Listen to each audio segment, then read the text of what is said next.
Alright guys, so today I want to talk about articles. Now, articles are a special type of adjective. There are only 3 articles in the English language: a, an, and the.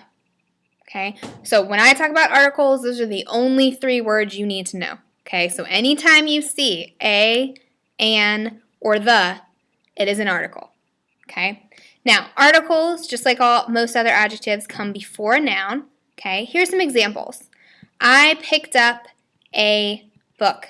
Okay, so my noun is book, and I have the article a before it. Okay, let's look at my second sentence. An airplane flew overhead. Same thing here. I have my article, an, right, and then my noun right after it, airplane. Right, I sat on the chair. I have my article, the, and my noun, chair, right after it. Now, sometimes when we have more adjectives we want to use to describe the noun, we'll put our adjectives between the article and the noun. Okay, so here are some examples where we changed our other sentences a little bit. So I picked up a brightly colored book. So I still have my article a and my noun book, but this time I added a couple words in between, brightly and colored, so some more adjectives to describe our book. Now, my second sentence, okay, I have my article an and my noun airplane, but I also added the adjective annoying. All right, now I sat on the rickety chair. I have the article the and my noun chair, but I've added the adjective rickety. Okay, so you'll have your article, okay, and then sometimes you'll have some adjectives, but then you'll always have a noun after that. Okay, so what's the difference between them? How do I know when I'm using a, an, or the? Why do we have 3 different words here? Well, we use an instead of a, okay, when our next word begins with a vowel. Okay, so here's some examples of times I would use a. A porcupine, a dog, a pear, a carrot. Notice that every one of those words begin with a consonant. So we have P, D, P, C. Okay, now let's look at my other list. An armadillo, an elephant, an apple, an eggplant.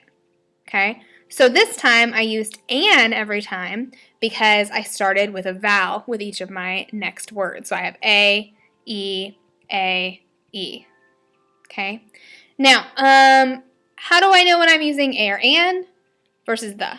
Okay, so a and an are called indefinite articles, which you don't need to remember, but just so you know the difference between them, because the noun it goes with is indefinite or general. Okay, for example, if I say I have a book, that means I'm not really talking about any specific book. Okay, whereas if I say the, that's a definite article because it indicates a specific thing. So the difference between the sentences I sat on a chair and I sat on the chair is that the second sentence usually refers to a particular specific chair instead of just any chair. Okay? Alright, now let's do some quick practice, and we want to find the articles in this sentence, okay? And on your paper, I want you to circle them. So number 1, the team of 7 players played for a big championship. Now, like I said, articles are just 3 words. So all you're looking for is a, an, or the. Okay, that's it. So I see the right away, so I want to circle that. All right, I see, let's see, a, so I want to circle that. Giving it another quick check, that's it. Okay, so this is number 2. Same thing, just looking for a, an, or the. All right, so I see the dirt road was bumpy and dusty, but the travelers drove until a small brown rabbit appeared in their path. Okay, so I got the, and a. Quick pass, we got them all. All right, number 3. I see a the right away. The great basketball player lifted the shiny golden trophy above his head while the happy audience cheered his accomplishments. So we had 2 thes there. All right, so articles, pretty easy. You just need to remember it's a, an, or the. Okay? All right, have a nice night. Make sure you get the rest of your homework done.